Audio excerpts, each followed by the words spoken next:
another episode. This is your host, Cassio Pero. I have the honorable, distinguished, awesome special guest. I would consider him not only a coach, but just a mentor and a great person in my life personally. And that's none other than Coach Jim Heffernan. This is exciting times for him. He's had an amazing career, and he's nearing retirement, and has made that announcement. So this would be a good opportunity for the wrestling world to get in touch and hear from a great man and get an update on that retirement announcement. But before we get into some good conversation with Coach Hef, I just want to let our listeners know some of his accolades. You know, so for those of you who aren't overly familiar with Coach Hef or didn't have the pleasure of experiencing him as a coach or a teammate or anything like that, I just want to let you guys know a few of his accolades, and that's NWCA Assistant Coach of the Year multiple times, AFLAC Assistant Coach of the Year. He was a 4-time All-American at the University of Iowa, 4-time Big Ten champion at 150 pounds. Iowa's Male Athlete of the Year, NCAA champion at 150 pounds, National Wrestling Hall of Fame in 2006, which is an incredible honor as well. Multiple international coaching experiences with the USA World Espoir team, as well as cadet wrestling team in Istanbul in Turkey, Coach Hef. And I want to name and brag on Coach Hef because I know he's not going to do it himself. This is why I'm talking too much, but I know Coach Hef's not going to brag on himself, guys, because he's an extremely humble man. So you're going to have to deal with listening to my voice right now while I brag on him just a little bit longer, okay? I want you guys to know 13 top 10 finishes at NCAA championships in his coaching career, 11 individual NCAA titles, 12 NCAA second place finishers as a coach, 73 All-Americans, 20 individual Big Ten titles, 28 straight seasons with at least one All-American, 215 NCAA qualifiers, 138 academic All-Big Ten, 2005 Big Ten championship program's first since 1952, which I was a part of. If you're watching this video, what I'm showing in front of everyone is that beautiful ring, piece of gold and a little bit of blue ruby, right, Coach Hef? Right. All right, cool. And the last couple of accolades that I wanted to mention, guys, is 10 NCAA championship qualifiers in one season, 5 All-Americans in one season, and 4 Midlands team titles. Now, that was a laundry list because Coach Hef has had an impeccable career, immaculate career, and had extreme longevity in wrestling. So that brings me to my first question with you, Coach Hef. And before I get into that, I want to thank you. I want to thank you for just being a great mentor and coach to me and making my experience more than just about wrestling. Not only did we share some successes in wrestling with me becoming an All-American and you coaching me towards that and being extremely instrumental in me becoming an All-American, but you always took a vested interest in my personal life, my academics, and just the things that are required to be a well-rounded man, a well-rounded individual. So that's huge. It means a lot to me. And it's probably part of the reason why we're doing this podcast, right? I'm no longer a wrestler, but we're doing something different. You know, I'm a better man, and I know that you have a piece in that. So I wanted to thank you myself personally before we jump into it.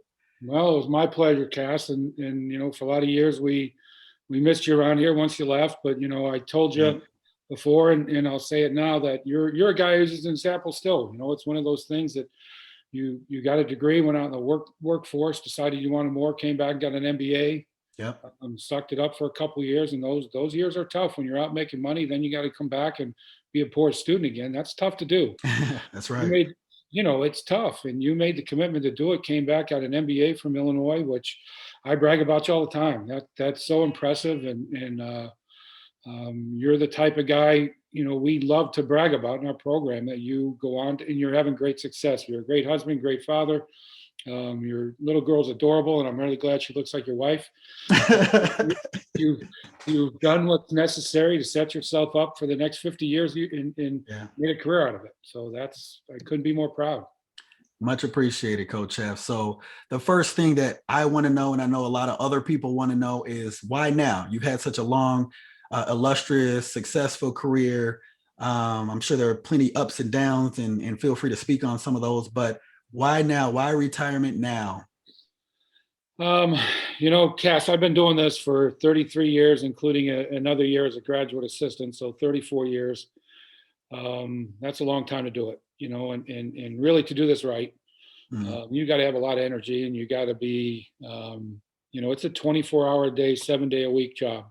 And that's a fact. If you do it right, you care about what's going on with the kids and their families, and there always seems to be something. And it's a 24-hour job, and I've loved it. Don't get me wrong, but I'm just getting worn out. And my biggest concern is that I'm going to get worn out to the point where it's going to start affecting the program and the kids, and that's not right. So I mhm, think I'm at a point in my career where I felt like I've contributed a ton to the University of Illinois, the athletic department, the wrestling program. It's just time for somebody else to take the lead and take the ball and run with it. So tons up and down over the years, and you know how coaching is, and heck, when you called me to tell about your dad, that was like a punch in the stomach, but those are the right. things that, Isaiah, when Isaiah's dad passed away, those are really hard things, really hard things. And those are the kind of the you talked about the highs and the lows. Those are the lows. But those are things where I think you can really make an impact on somebody and help them through them and kind of be a father figure or a mentor or whatever you need to be. And those are the things I've liked to do. I like the relationship part of this. I like getting close with guys. I like the interactions. And the older I get and I become a parent and watch my kids grow up and mature and go through college, you start taking that side of it really serious. What's most important is making sure that these guys are taken care of, for Mhm, the next 50 years, right? So mhm. the parents are good enough to give us their kids for 4 or 5 years. It's incumbent on us to give them back better. And if we don't do that, we're not doing our job. So the highs, obviously, again, the older I get, seeing guys like you make a life for yourself. That's fantastic, and I couldn't be more happy, and these guys graduating and have the whole world in front of them, and watching them become professionals and good husbands and good fathers and wrestling coaches or business people or whatever they choose to do. That's the most enjoyable thing for me. Gotcha. And I know you mentioned my dad. So for listeners who don't realize it, or who may not know, because I've honestly kept it super close to just family and friends. But my father passed away. He was huge in terms of being a wrestling fanatic. Put me in the sport when I was 5 years old, 4 or 5 years old. My brother wrestled for Coach Heff and Coach Johnson at the University of Illinois, Jason Perro. And basically, wrestling was just central in my family and in our lives. So um, the connection that I have with Coach Heff is it didn't just span for that 4 or 5 years, right? So he was just somebody I was familiar with for a long time through wrestling camps and things like that. And he's always taken that, as I mentioned before, that vested interest in who you are as a person. So what he's speaking on, guys, is a conversation that took place before this podcast, in terms of just an update on how I am after my father's passing. He passed away this year. Well, last year, just before Christmas, so December 20th, right? So it's been a whirlwind the past few months. It's now April. The birth of my son is coming, and it's the same month as my dad. So anyway, I want to put the spotlight on back on Coach Heff and here's the point.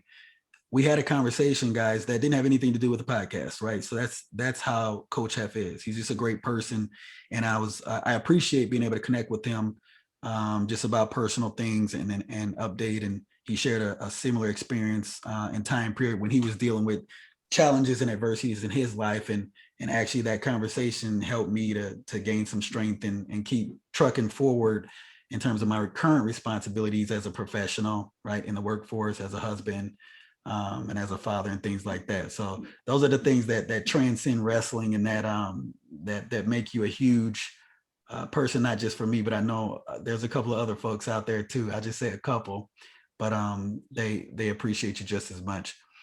So, Coach Heff, moving to the next topic or line of questioning, what would you say? I know I listed a lot of accolades. What is the one that kind of sticks out to you most? I know it's hard to pick just one, but give me just one experience that you really enjoyed, you really loved around the coaching aspect, or a certain accomplishment that you might want to share with everyone else. Can you think of anything off the top of your head?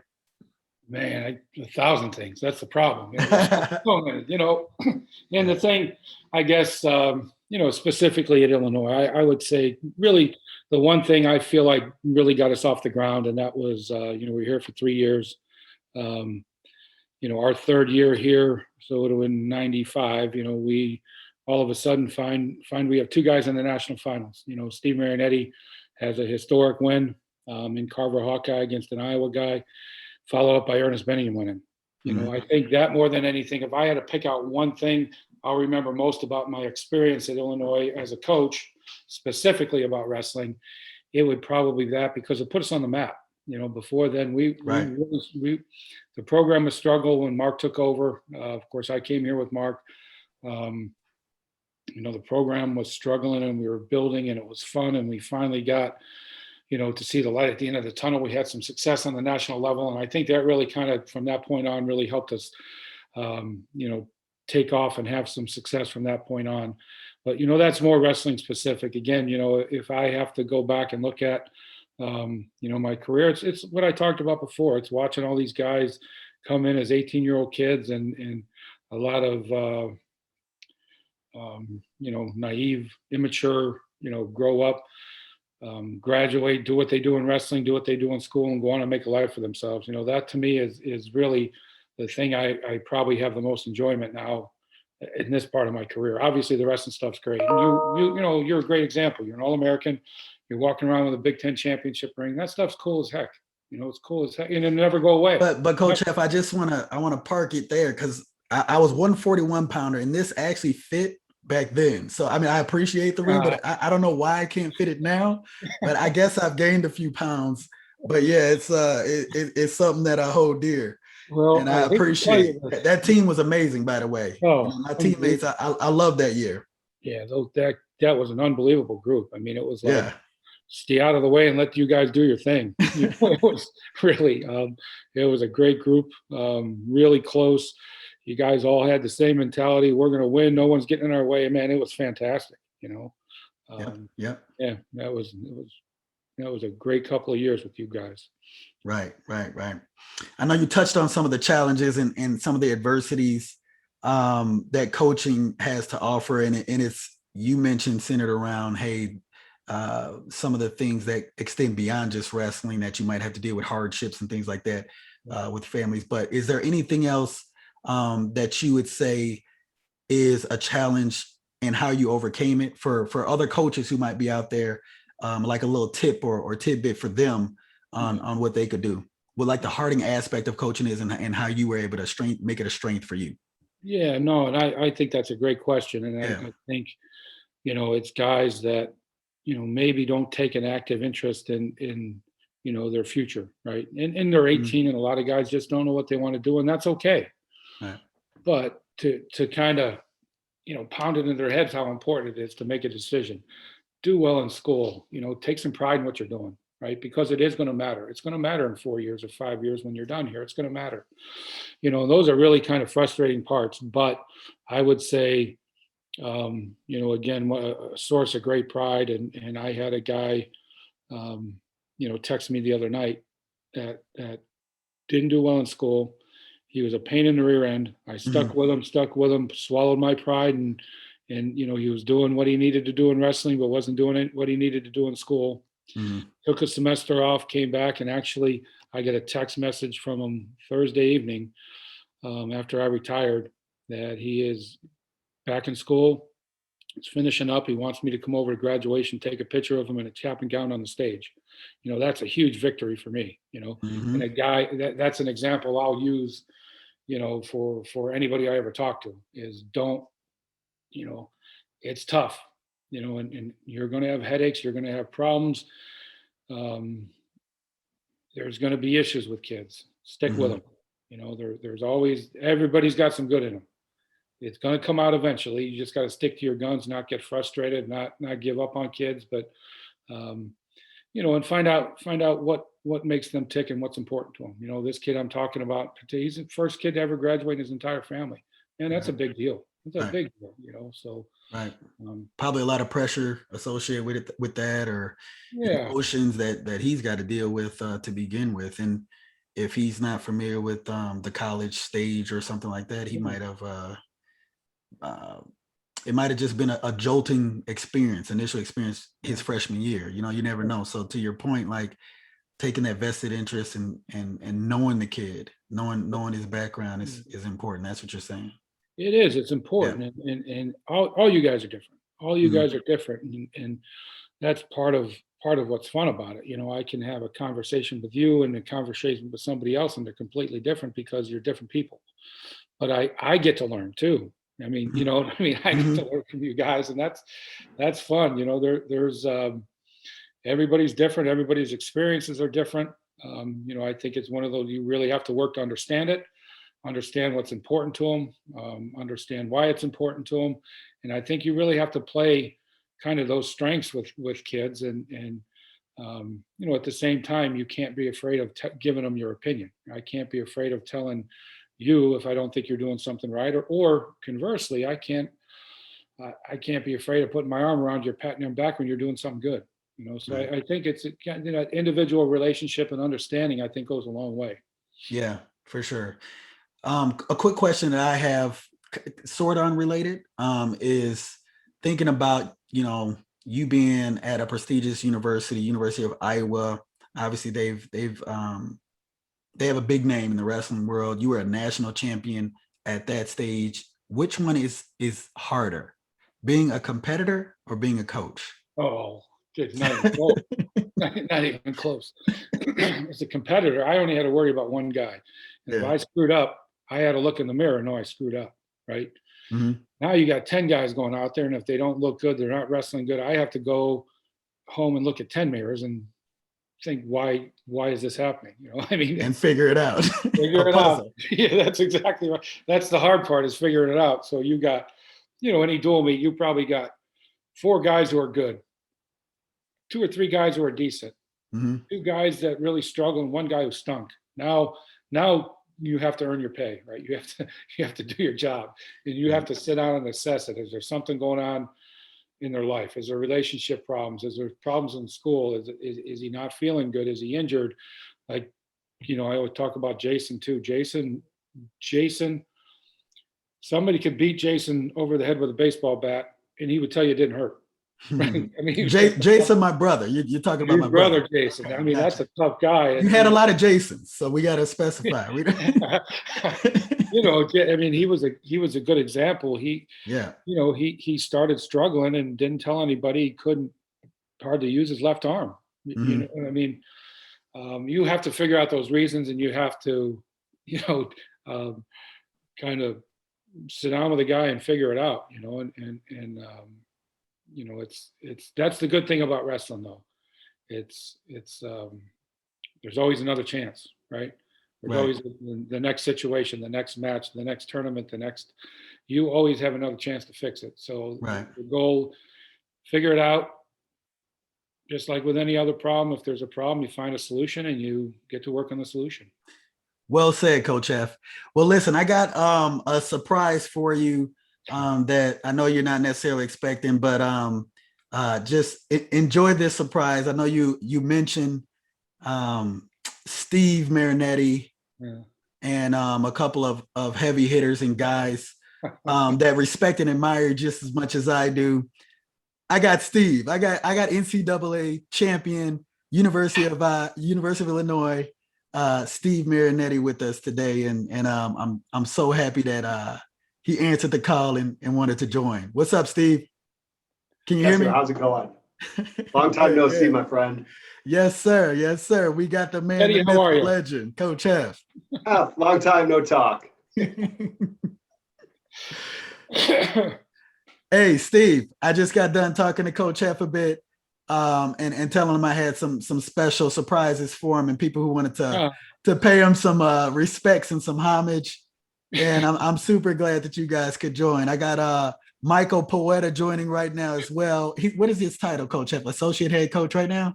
He is the acting head coach right now. Oh, okay. He's the acting head coach right now at the University of Illinois. So is that final? No. Oh. Just since I got out of the way, Mike's the boss now. So Okay. nothing official yet. So all right. So we're still waiting on that official word. still waiting on a decision from the boss. Yeah. Yeah. Boss meaning AD, right? That's a fact. Yeah. Okay. Yeah. Okay. Sounds good. Yeah, we're waiting on Mike. I don't know what's up with his his sound, but Steve, you can go ahead. You can have the floor while we're waiting on Mike. Mike wants to do this talk without video, apparently. And without and on mute. He wants to do it on mute. Oh my gosh. Set up my background.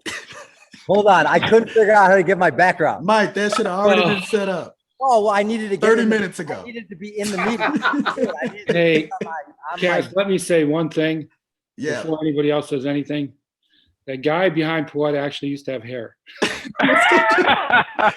Hey, listen, listeners, if you're watching this, if you're not watching this video and this is on SoundCloud, there's a picture behind Mike Poeta of Coach F in his heyday at Iowa. But listen, thank you for joining Adam Terapelli, NCAA national champ at the University of Illinois. We're happy to have all three of you guys, and I'm just here just chopping it up with Coach F. So I'll actually let Mike take the floor first.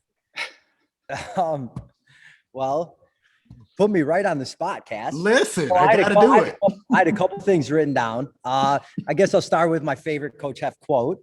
I knew it was time to quit wrestling when after I warmed up, I was too tired to wrestle. Really like that one. But no, I guess let's congratulate Coach F on such an amazing career. The accolades and wrestling results speak for themselves, his coaching ones, but I think just the kind of guy he is and the kind of men he turned us into is his legacy. Well said. Well said. Adam, what you got? Yeah, I mean, I kind of wrote mine out a little bit. I know Hef's not a big social media guy, and but I wanted to share it because you know, I heard Belichick say one time describing a player that he was the perfect player. You know, the guy that you just want to have on your team, and you know, that's how I would describe Hef. I don't know a single person that wrestled for Jim that didn't love him. There's like I said on my thing. There's only two kinds of athletes: the ones that love him and the ones that didn't wrestle for him. So he's a hard guy to get to know. Obviously, he's not big on the limelight and you know, accolades or you know, seeking attention. But you know, things that I always remember is like Hef doing our laundry. As Tony Siebert would say, we got a 4-time Big Ten champion doing our laundry. You know, so we don't have to bring as much gear on trips. Right. And I mean, just the little things that people don't see behind the scenes. And said to me, he's a player's coach. Good stuff, Adam. Appreciate it. Steve. Well, first, congratulations. You know, when Mark retired, I'm like, man, I'm just not a young boy anymore. And you know, now that you're retiring, I guess I'm getting up there in age. But you know, like all these guys said, I mean, just, you know, my time with you was so amazing, and you know, similar to Poeta, you know, like to have the opportunity to both wrestle for you and then coach with you was an incredibly rare experience to have both sides of that. You know, you teaching me the ropes, and as an athlete, I mean, I remember right at the beginning just asking you, hey, like, how do you become an All-American? What do All-Americans do? And I tell my athletes that story, you know, to this day. And it's just like, I had no idea. I figured out it was a lot more hard work than I was doing. But to be there at the very beginning, when you started, your coaching career at Illinois with Mark, and to see through that, and then to be on the other side, and be in the wrestling room with you, every day. So you taught me how to be an athlete, and then you taught me how to be a coach. So I owe quite a bit to you. So congratulations on just really an amazing legacy. I mean, those days of coaching early on, when you and I are just in the room at 10 a.m. and helping guys, working with guys, you teaching me how to show technique with them and how to develop them, and we finish that, and then we go get a burrito for lunch and go back and do it again at practice time. Just amazing years. Well, I would say this, I got 4 of our all-time greats, or 5 of our all-time greats, sitting on the screen. And Cass, I'll never forgive you for doing this to me. But I can tell you, just like anything else, it's I'm the lucky one here. I got to be with you guys. I got to learn from you guys. I got to, watch you guys compete. I got to watch you guys work. I got to watch you guys lead other people. And I got to learn from you. I mean, that's an important thing. And I am unbelievably lucky to have been here this long and have the opportunity to work with so many great people. Steve, you're talking about feeling old. I guarantee you, when you're on the other side of the fence, being the guy who's retiring and not the guy who's watching somebody retire, you feel really old. So trust me, it's been a long time. And I told Cass the other day when we talked, as much as I loved it, my experience has been phenomenal. I'm just getting worn out, and doing something for 33 years is unbelievably lucky. Being at one school for 29 years is even more lucky. But I'm tired, and I feel like, and you guys know this, everybody in the wrestling room is 18 to 22 every year. When the 22-year-old becomes a 23-year-old, he leaves and another 18-year-old comes in. Mm-hmm. And I get a year older, right? That's right. So me, Mike, Jeremy, John'll, we get a year older. Those guys don't. My concern was, the gaps growing and it's time. It was time. It was one of Hey, Hef. Yeah. Hey, Hef, on that note of you getting old, so we can have this archived and memorialized. So one of my favorite Heffernan stories is one I wasn't there for, but I want Steady to just tell it real quick. So Hef's talking about getting old and not having energy. Can you tell us about the time that Charles Gary thought Hef was just a little bit too old and he wasn't able to wrestle anymore? Because honestly, that's like my favorite story, and I wasn't even there. I don't even know if Mike knows this one. No, I do not. Do you want me to tell it, or do you want Steve to tell it? You tell it. You tell it, or Steady tell it. Yeah, whatever. So this was the last time that Hef was getting too old, but he wasn't quite too old yet. Yeah, that was still pretty early in my career, and I still could move a little bit. So long story short, we had a guy in the team, getting towards the end of the year, or actually it was toward the beginning of the year, working out, kind of getting everybody back in shape, including myself, to work out with these guys. And guy on the team comes up to me after practice and says, "Yeah, I feel like I'm closing the gap. You're getting a little older. You're slowing down. I think I'm gonna have a great year." And I just kind of shook my head and looked at him. Thought he was joking, actually. And then all of a sudden, I go downstairs to the locker room and he's still talking, and I'm like, "Wait a minute, there's something ain't right here." So walked over to the coach's locker room, opened the door, shut the door, and I looked at Mark and I said, "We're doing matches tomorrow." He goes, "Wow." I said, "I'll tell you tomorrow." So come in the next day, get everyone warmed up. We start wrestling matches, and this probably makes me sound like a horrible person, but I tried to score 75 points on this guy in a match. It bothered me so much. And the funny thing is, if you didn't wear a singlet, it didn't count, though. Oh, you didn't want to see me in a singlet. Follow the right pro. So literally, I think it hurt my pride. I mean, it wasn't like I'm going to teach this guy. It was like, it was insulting, and it hurt my pride. I mean, my competitive juice is like, I showed up the next day. I like ate breakfast at the right time, ate lunch at the right time. Was walking to practice like, I can't wait to get going here because I'm gonna put it on this guy, you know. So after practice, comes over and he goes, "Did you do that today? Because what I said yesterday," I said, "You bet your ass." So I said, "I still got a little." Cassie, can I jump in and continue this story? Yeah, go ahead, Steve. Sure. Just because, I mean, I was there, you know, I was there for this, and you got to understand, Charles is one of the toughest guys in the world to take down. Charles happened to beat me in the state finals way back when, and he and I would, you know, wrestle on a daily basis. We probably had one takedown in years against each other, and he was so difficult to take down. So Hef took him down 426 times in that practice, all with the sweep single. One move, sweep single. He just kept hitting it and hitting it and hitting it. You know, at some point, you know, we had to kind of decide, like, you know, I think we're getting close to abuse here.